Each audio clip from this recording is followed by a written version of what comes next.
Nicolas Lavoie. Je suis de la ville de Montréal.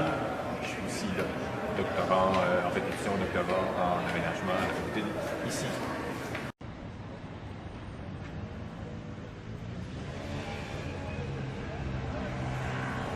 C'est une belle question. Comment définir?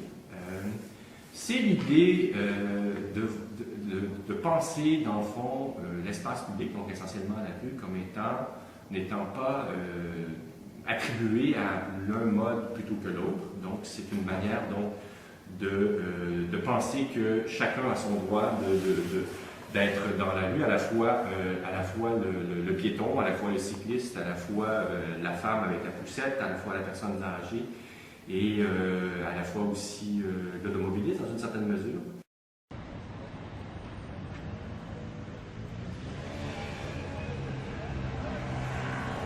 La ségrégation est dans le désavantage d'empêcher, si on veut, une certaine appropriation, à mon avis, une appropriation du domaine public. Alors, parce que souvent la ségrégation favorise l'attribution d'un espace à un type de déplacement. Donc, la rue asphaltée, généralement, on aperçoit comme étant attribuée à la voiture, à l'autobus.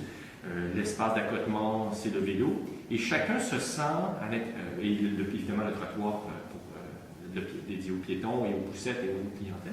Et ça fait en sorte que chaque personne a l'impression que cet espace-là lui appartient, qu'il peut faire ce qu'il veut.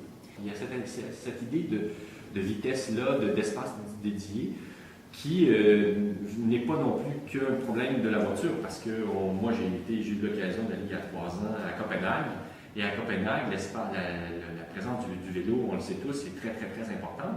Or, les pistes cyclables, les cyclistes, en fait les cyclistes dans les pistes cyclables sont aussi, disons, exigeants que les automobilistes peuvent l'être sur la rue. Alors, quand on voit le contraire, on a l'espace partagé, donc on a un plus grand respect de l'un pour l'autre, une plus grande sensibilité à l'autre, et généralement, cette sensibilité-là conduit à réduire la vitesse. Et quand on a réduction de la vitesse, on a un meilleur partage, on crée des points de rencontre plutôt que des points de friction.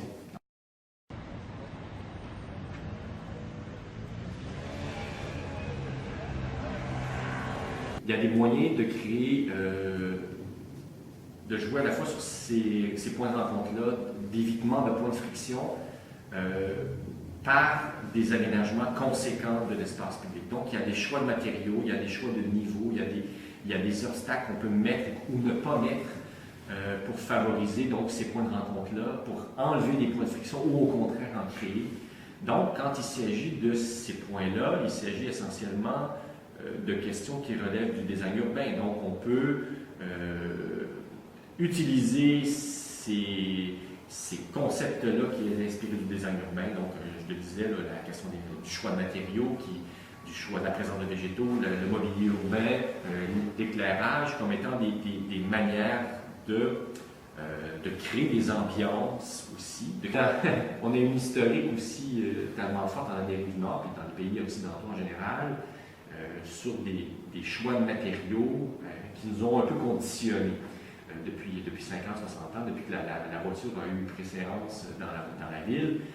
On a comme un peu pris parti que l'espace asphalté, c'est l'espace de la voiture, l'espace bétonné, un peu légèrement surélevé, c'est l'espace pour les piétons, et l'espace qui est marqué au sol, en rive du trottoir, ben, c'est l'espace dédié au vélo. Or, si on veut défaire cette espèce d'esprit-là, il faut peut-être casser ces aménagements-là traditionnels-là, ces matériaux-là qu'on a souvent utilisés depuis 50 ans, parce que dans l'esprit des gens, c'est ça que ça veut dire. Alors, le design urbain aide à venir casser cette espèce de rythme-là.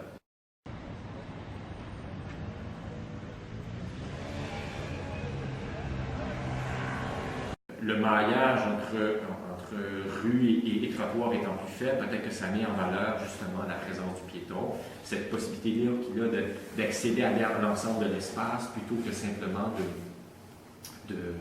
d'être confiné en rive sur l'espace qui est le trottoir. Évidemment, ça crée d'autres problématiques. Et notamment, ça crée des problématiques quand on s'intéresse à ces questions-là. C'est que pour les personnes à mobilité réduite, donc, ils se retrouvent dans un espace où leur repère habituel, qui était le trottoir surélevé, bétonné, séparé par d'une part la chaîne de trottoir et de l'autre côté souvent le gazon, bien, ils se retrouvent dans un espace qui est, où ces repères-là ne sont plus présents. Donc, ça crée ces difficultés-là.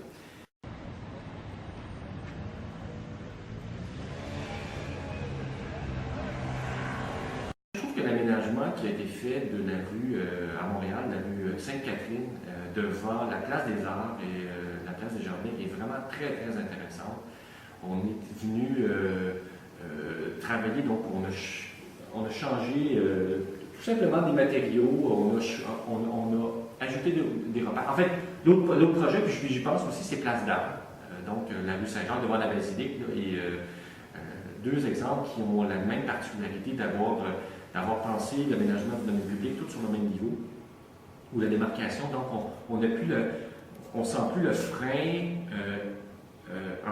pour le piéton de passer de l'ère de circulation automobile à l'ère de circulation piétonne, d'une part, et d'autre part, les automobilistes n'ont plus les repères habituels quand ils entrent dans ces espaces-là, où ils voient la rue asphaltée, le trottoir à gauche. Donc, ils sont complètement un peu désemparés, et la première réaction, c'est de ralentir.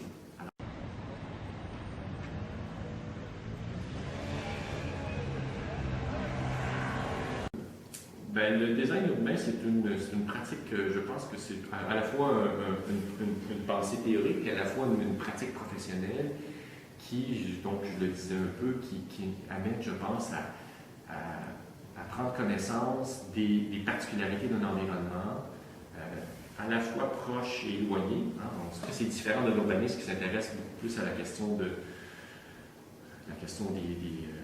des activités, de la répartition des activités à l'intérieur de la ville, et du design qui, lui, se concentre donc souvent sur l'objet. Donc, je pense que le design urbain intègre une dimension sociale, une sensibilité pour créer un environnement pour des particuliers, pour des gens à l'intérieur d'une ville.